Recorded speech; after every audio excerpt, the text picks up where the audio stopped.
All right, so I'm here at Rumline Vineyard in Wilcox. This is a really special place. It's farmed organically. They use 2 sprays. That's it. Actually, one is basically diatomaceous earth, which is no big deal. It kind of messes with insects. And then there is a spray that's derived from chrysanthemum. So this is a very natural spot, and you can see that also by there's greenery around, right? And a lot of these are natives. Everywhere always has some invasives, and I always can't help myself but get really beat up pulling out goat's head and all kinds of things like that. I love pulling invasives because they mess with the natives. Like we got some really interesting Arizona poppy coming up here. We have some very cool native pollinator plants that do really well in these vines. This is Malvasia. I'm doing the first tasting of the year here. I checked the bricks with Todd and Michelle, who own this spot. I've been lucky enough to make wine with Sand Reckoner here and also distill a lot of these grapes, and can make a lot of decisions about these grapes. This will be my 5th year. I haven't done it every single year, but I guess 4 out of 5. This is, or something like that. I don't know. I think I did 2020, 2021, 2022. And I think I skipped 23 and 24. So this is fun. So I'm back at it. I've been finding kind of the most mature clusters to assess. And first off, just eating them. And I make really high acid wine for brandy. When you distill brandy, you really do want high acid. You don't really want it to be so ripe that it's all sugar. These grapes are delicious. And I'll talk about the soil in a sec, but these grapes are grown without industrial chemical inputs here in Arizona with very little irrigation, by the way. There is a different weather system here in Wilcox than there is, for example, where I'm from in Tucson. It's a different system. This is closer, like this is the Chihuahuan Desert more so than in Tucson. It's the Sonoran Desert system, right? And there's been some early rains here. Monsoons actually come from water that's evaporating out of the soil south of us in Mexico. Most monsoons don't really come from the ocean or come from tropical storms or whatever. But there were a couple tropical storms that got pushed over this way and started off the rainy season early here this year in like May and June, I believe. These grapes are delicious. So again, when I go to check out a vineyard, like for fun and for work, right? Almost always for fun, because I only work at a couple vineyards. But what I've learned is, like, even in the desert, there should be green stuff on the ground. If it's all bare, that means they're spraying crazy shit. There's a skeletonizer. That is kind of that is a problem, that people spray a lot of shit on this stuff to attack that bug right there called the skeletonizer, because they will skeletonize your grapes and your leaves mostly. But just spotted the first one of the year with my eyes at least. But that's really what I look for. I want to see green stuff on the ground, and I don't want to drink it from a winery if their ground is bare. Again, that just means they're spraying all kinds of fungicide, and unfortunately in Arizona there's a lot of that. The fungicide use when it's raining here is huge, and it spills onto other people's property. It's terrible. Kind of like when I distill ancient grain whiskey, I'm learning from farmers that Monsanto and these big, terrible grain companies, their GMO, like terrible industrial modified corn, it actually colonizes and destroys neighboring heirloom corn fields.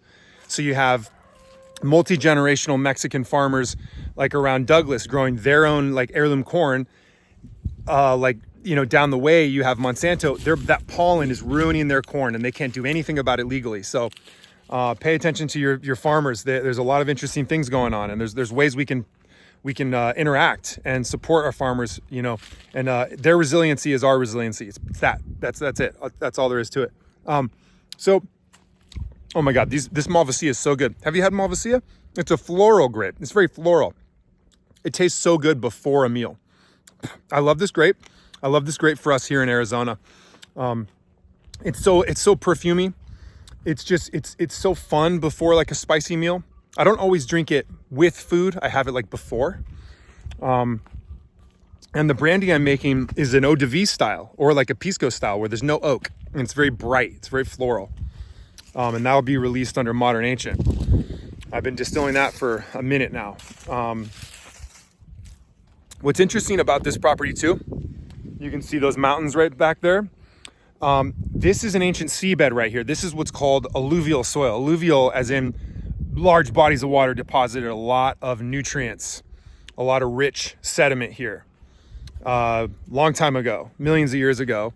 And these fields right here, this plain is an interesting clay loam. It's a mixture of sand and clay. It's pretty, like if you take this soil right here and it's wet and you mix it up, there's some good clay to it. Go down there, it starts to get a lot sandier. Which it's good to have that diversity because you kind of want drainage. You kind of want to have water flow and you want to know where it's going to go. So that's nice. That's nice. They've got a bit of geologic diversity on this vineyard, which is interesting. And the way I always look at it, which is so fun, is like, this is an ancient seabed. Like this is ground up shark bones. This is ground up shells and all kinds of things like that. And below us is a lot of limestone. Limestone is actually the mineral used in the process of nixtamalization, right? And that word that's an Aztec word, nixtamal. That's masa, right? That's how you make tortillas and tamales. Is you take the corn and you have to put an alkali substance in there, which can either be like juniper ash. They would do that up, like indigenous people up in the Grand Canyon area up north. They would use oak, juniper ash because it has a similar pH as limestone. But down here, if there's limestone around, they were getting limestone, mixing that in with their corn while they're cooking it. And just imagine the amazing food they were making. Wherever there's limestone and there's agriculture, they were making nixtamal. So it's time we support that cuisine and figure out how to empower indigenous people to have more of a say in our food here in Arizona. Because that's like a lot of us privileged folk, that's our job. Like we got to figure out like how to tell people about that stuff and get people excited about that. And that's just what I'm trying to do. I don't know shit. I'm just trying to have a good time making food and drink, trying to learn what I can, share education when I can too. But I'll say this soil is fascinating and it clearly contributes to the complexity of grapes. These grapes right here, this Malvasia has had international attention, for example, from James Suckling, from the Sand Reckoner Malvasia Bianca that was made from these blocks right here. Really good wine. That's what got my attention with this vineyard, is the Sand Reckoner Malvasia. I started drinking that 10 years ago. And it is just so just perfumey and elegant. It's ridiculous. And I've been doing a lot of skin contact, like orange wine with this. And that's actually what I'm distilling. I'm distilling skin contact orange wine with this. But this stuff's fantastic. And so James Suckling, who's a big time wine writer, winemaker himself, really heady with vineyard stuff. There's a lot to learn from him. He started writing about Sand Reckoner Malvasia Bianca, and that really got them some attention. And I've loved all those bottles. I think they're very finessed and very interesting and expansive. And so these grapes are still here, right? These vines are still here, right? What's next is I'm putting out brandy with them. And a lot of winemakers in Arizona use these grapes right here. So pay attention to winemakers who buy from Rumline. That's where I'm at right now. RHUMBLINE, Rumline Vineyard. It's a fantastic vineyard. They have a great ethos here. It's one of the rare organically farmed vineyards in Arizona. And that is rare. Unfortunate. That'll change because you're either going to be farming organically and also planting hybrid grapes in the next 10 years, or your vineyard is absolutely toast. People are wanting to buy more organically grown food and drink, as we know. Like millennials and Gen Z really put effort behind that as well. And as we kind of become more of the main buyers, that's what we're going to focus on. That's what we've been focusing on. Also, just climate change and whatnot, it's not working for the people not growing organically. It's not. And I could say a lot about that, but it's definitely not. It's expensive to keep dumping fungicide on your land over and over again. I'm not throwing shade on these people. At this point, it's an addiction. It's a cultural thing. It's done out of fear. It's done out of working too hard and not getting paid, right? So I'm not disrespecting these folks who dump all these war chemicals on their land. It's what they're kind of being forced to do, but you got to get off. You got to get off that death cult treadmill. You have to. It doesn't end well. So we have to help them transition. That's what we got to do. And just do our little part, whatever that is. For me, doing my part, just coming out here to learn more, teach more, and figure out how to make some beautiful things with these grapes and spread some loving agriculture. That's what my part is today. These grapes are so good. The Brix is about 17.5 right now. So I'm gonna come snipe the most mature clusters in maybe like a week. And I'll start getting that ferment going. So I'm getting my mother yeast culture going right now. So I'm gonna come out here early with some friends and pick just all the clusters that look really mature. They'll probably only be like 19 or 20 Brix, but that's just the first round.